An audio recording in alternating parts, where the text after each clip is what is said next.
So what's good, YouTube family? The day has arrived and yet we're here.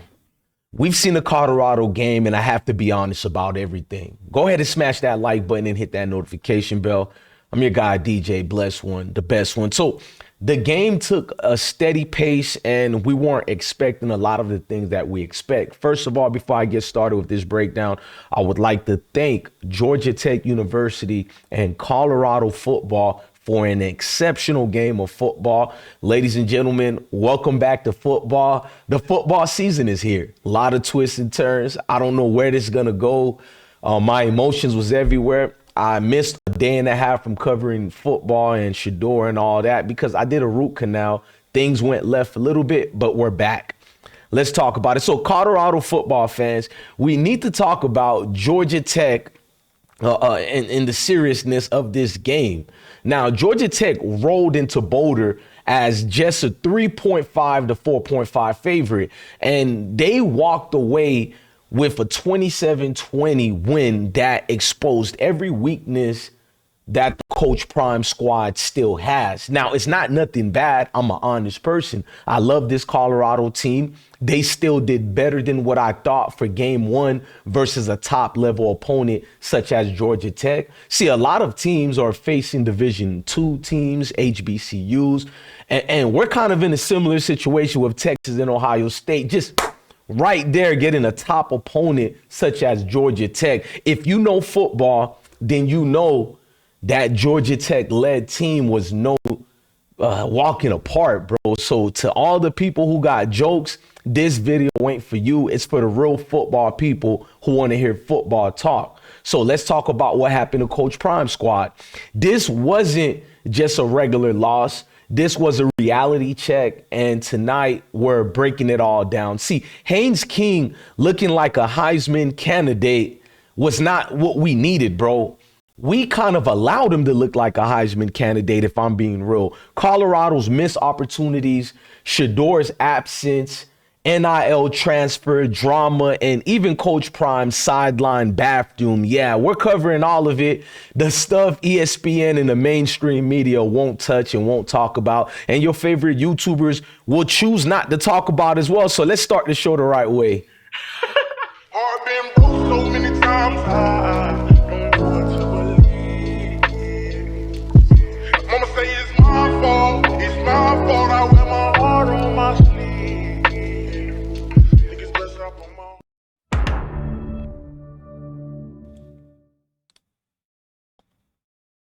Now, we know the things that transpired can either shape or make or break a team, but I think Colorado just got stronger. But we have to touch up on some of the red flags, some of the things that went down. And it's not that bad at all. Don't think what I'm saying is like, oh, it's the end of the world. No, these are just football aficionado things that I got to talk about. So the game flow, let's break it down. From the opening kickoff, Georgia Tech set the stone. The tone, that is. They turned the ball over 3 times. Let's not forget that. We have a good special teams for Colorado, and the defense somewhat can force turnovers based on the players that we lost and the players that we got. I like the turnover situations that we did, but except the ones we caused for ourselves as well. Now, yet Colorado couldn't make them pay. That was the problem with these turnovers. We didn't capitalize on the moment. Normally, when you hand Deion Sanders' team extra possessions, you get buried. But this time, the Buffaloes left points on the field of far too much, bro. Like, meanwhile, quarterback Haynes King went full video game mode. He gashed the Buffalo's defense with 156 rushing yards, including the play of the night, the fake pitch that basically kept himself for a 45-yard touchdown, you know what I'm saying, with just over 1 minute left in the game. That was the dagger, to be real with you guys. And if we're being more honest, Colorado made him look like a Heisman candidate. Even Coach Prime admitted this himself. That's a painful truth. I'm glad that me and Coach Prime can admit to that. Now, at the end of the day, before I continue going with this, you're going to see a lot of step infections say the complete opposite of what we want to say.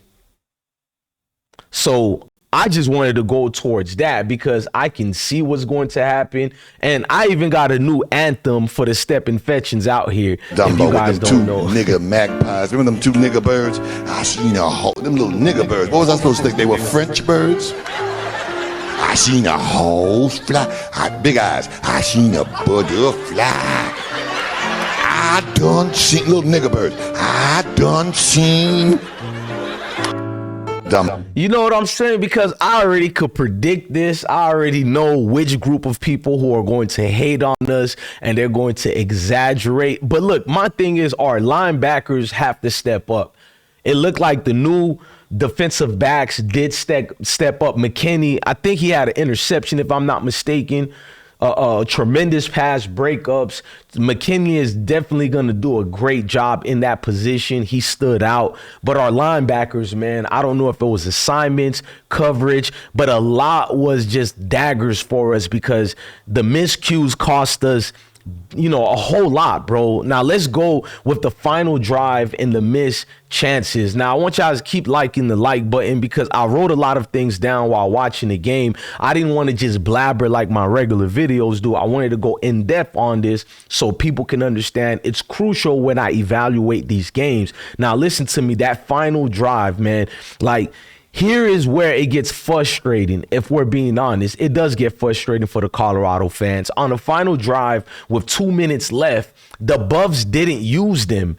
They got stuck at midfield, rushed the play, and then threw up a desperation Hail Mary with 3 seconds left. The ball was batted away in the end zone, and just like that, the upset was sealed because it was an upset. We were supposed to beat the Georgia Tech, and even the game itself, 20-27, you can see we didn't get bamboozled or anything. It was miscues on us that cost ourselves the game. I'm gonna be honest, we cost ourselves the game. Much credit to Georgia Tech. But Prime said after the game, we could have won. It's not like we just had our butts kicked, which I concur with him. I agree with him. And technically, he's right, but when you get outgained 463 yards to 305 and you give up 320 yards on the ground, that's not just a loss, bro. That's a team getting pushed around in the trenches. Let's talk about the trenches, man.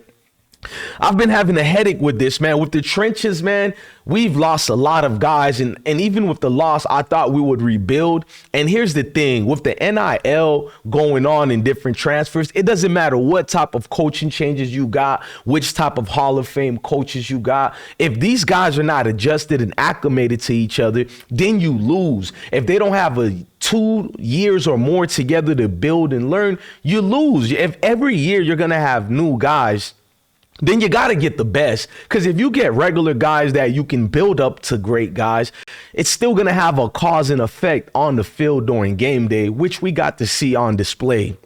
Now, let me continue more, man. It's like the special team to me did great to me. And don't sleep on the special team that is. Matta was a difference maker, our kicker and punter. He punts. His punts pinned Colorado basically deep all night. He even, did great with his extra point that got blocked and still went in. The ball still had enough juice to creep on the other side of the crossbar. I mean, this guy has been our lucky number 7 that we need. That's the kind of luck that tells you the football gods weren't with Colorado tonight. You know what I'm saying? Now, Caden Slaughter making his Colorado debut, he had flashes. He threw for 159 yards and a touchdown, plus ran for another 43 yards and scored on the ground. He gave Buff fans something to cheer about, if we're being honest. But the consistency wasn't there. And the big question, why didn't we see highly touted freshman Juju Lewis? With the NIL game being crazy as it is, Colorado risks losing talent if they don't give these young stars a chance. Look, I'm not trying to say anything slick. I'm just being honest. Young guys like that, they want game day. They want game time. And Juju is every way written to be the guy next up. But I'm not there during practices. I don't know what the coaches are seeing that I haven't seen. The adjustment of the game is by far different than the high school opponents that Juju played in Georgia. But one thing we know in the South, particular Florida and Georgia, these guys do come in ready as freshmen, so it behooves the coaching staff to see what Juju could do. Is he being redshirt? I don't know. We didn't see him get utilized at all. That is the key storyline of the game. And beyond the scoreboard, the game had storylines elsewhere and everywhere. A heavy downpour before the kickoff made the turf slick, making the ball control a nightmare. ESPN and the people are not going to talk about that. We know the usual culprits. Now, linebackers such as Martavius French came up with two big fumbles recoveries, but Colorado didn't capitalize. As I said before, you have to capitalize on your opponent's mistakes, because sometimes when you don't have your team well put together, the turnovers are what help lead to wins. Point blank, period, bro. We've said this enough for the last 2 seasons. This is year number 3. No excuses. Now, the Buffs honored the late coach Bill McCartney with a jersey patch. He's the legend who led Colorado's football to a split national title with Georgia Tech back in 1990. So this game had a lot of meaning. If you only like Deion Sanders and what he brings, then this wasn't for you. But if you love college football and you're trying to be part of the Boulder family, the way I've gratiated myself, not to just, even though I'm a bandwagoner and I admitted that, but slowly but surely I've become part of Boulder. And that's the way you become a true bandwagoner, not the fake ones who come and leave. So you have to understand who Bill McCartney was, and you have to have that respect. Or how could you follow a football team for only one person? SHEDUER isn't here anymore.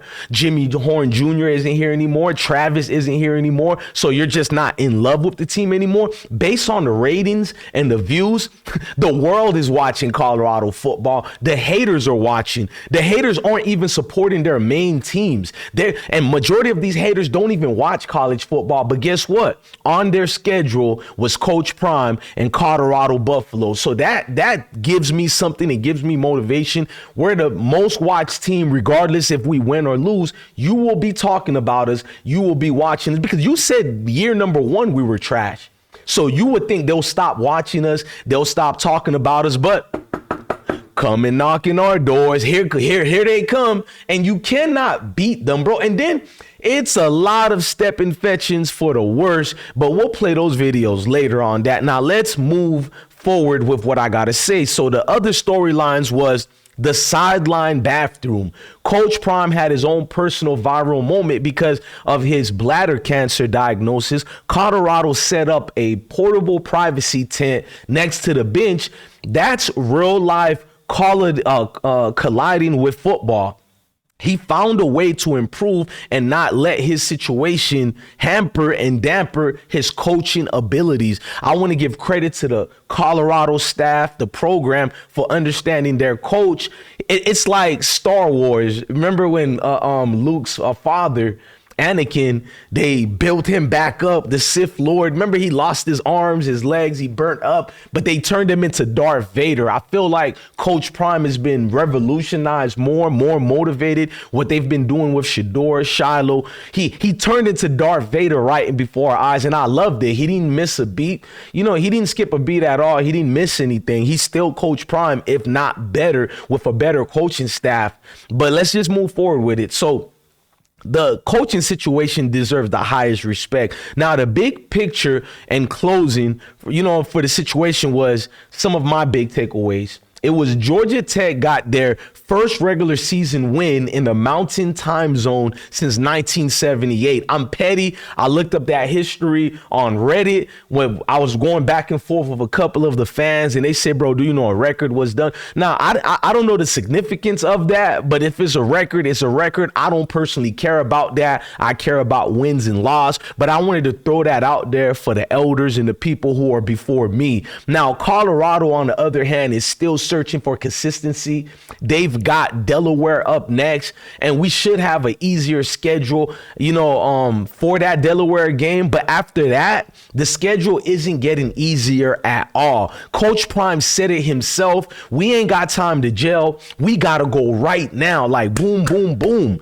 If that's the truth, but like you got to understand it. But fans are asking, can Colorado fix their run defense? Can Caden Slaughter and Juju Lewis Lewis rise to the occasion? Will we even see Juju Lewis this season? Or will this season be a hard reset without Shedeur Sanders' leadership? Because it was missing, man.